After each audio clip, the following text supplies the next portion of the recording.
নমস্কার, টিভি 9 বাংলা ডিজিটালে আপনাদের স্বাগত। আমি প্রীতম দে। এখন আবহাওয়ার পূর্বাভাস দিচ্ছি। এখন আবহাওয়া অনুষ্ঠানে ইতিমধ্যেই তাপমাত্রা সর্বনিম্ন তাপমাত্রা বাড়তে শুরু করেছে। রাতের তাপমাত্রা বাড়তে শুরু করেছে, যদিও মাঝে মাঝে ঠান্ডা হাওয়া কোথাও গিয়ে শীতের স্পর্শ দিচ্ছে, ঠিক কথা। শীতের কাঁপুনি টের পাওয়াচ্ছে, ঠিক কথা। কিন্তু তাপমাত্রার নিরিখে কিছুটা শীত কমেছে বিগত কয়েকদিনের তুলনায়, যেমনটা পূর্বাভাস ছিল।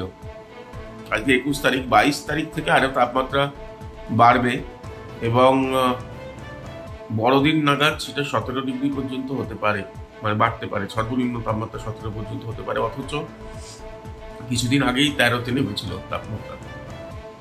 আর এক ধাক্কায় বলতে পারেন 4 ডিগ্রি, আস্তে আস্তে হলেও 4 ডিগ্রি বাড়ছে। এর কারণ যে জলীয় বাষ্পপূর্ণ হাওয়া বঙ্গোপসাগরের ওপর থেকে, দক্ষিণ দিক থেকে আমাদের দক্ষিণবঙ্গে প্রবেশ করছে। ফলে দিনের তাপমাত্রা তো বটেই, দিনের তাপমাত্রা রাতের তাপমাত্রা দুটোই বাড়ছে। জলীয় বাষ্পপূর্ণ হাওয়া দক্ষিণ দিক থেকে যেগুলো আসে সেটা গরম হাওয়া, আর উত্তরের যে হাওয়া সেটা শীতল হাওয়া। সেই দুই হাওয়ার লড়াইয়ের জোরেই এখানে শীত কম বেশি হয়। সেই কারণেই কখনো ঠান্ডা, কখনো আবার কিছুটা ঠান্ডা, মানে একটানা একটা তাপমাত্রা ঠান্ডা কখনো থাকে না, সেরকমই আবহাওয়াবিদরা বলছেন। আবহাওয়াবিদদের মত সেটাই। সেদিক থেকে দেখতে গেলে এই একই ধারা রয়েছে। হয়তো গত বছরে বড়দিন ঠান্ডায় কেটেছিল, গত বছরে যদিও মনে হয় না সেরকম ঠান্ডা ছিল বড়দিনেও, এবারেও সেটা হয়েছে।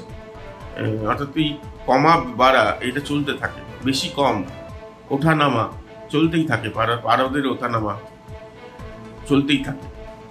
তার কারণ কখনো দক্ষিণের হাওয়া যেমন এখন আসছে, তার কারণ উত্তরের দিকে পশ্চিমী ঝঞ্ঝা রয়েছে, মানে বৃষ্টি হচ্ছে। ফলে সেই বৃষ্টিতে আটকে পড়েছে উত্তরের হাওয়ার স্ট্রং যে হাওয়া ছিল, কিছু স্ট্রং হতে থাকছিল, সেটা ক্রমশ আরো একটু দুর্বল হয়ে পড়েছে। আর এদিক থেকে হাওয়া শক্তিশালী হয়ে পড়েছে। সে কারণে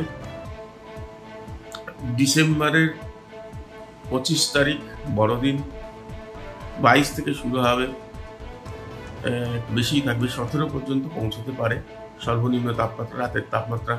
এটা আবহাওয়া দপ্তর থেকে বলা হচ্ছে।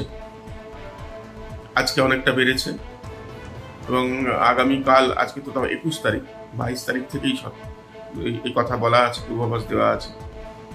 তো কাল আরেকটু ঠান্ডা কমবে। আজকে নিশ্চয়ই আপনারা সকালবেলা ঠান্ডা একটু কম পেয়েছেন, অনুভূতি হয়েছে। এটাই আরেকটু বেশি হবে আগামী কয়েকদিন। এখন আবার এই পর্যন্ত, আবার আগামীকাল। নমস্কার।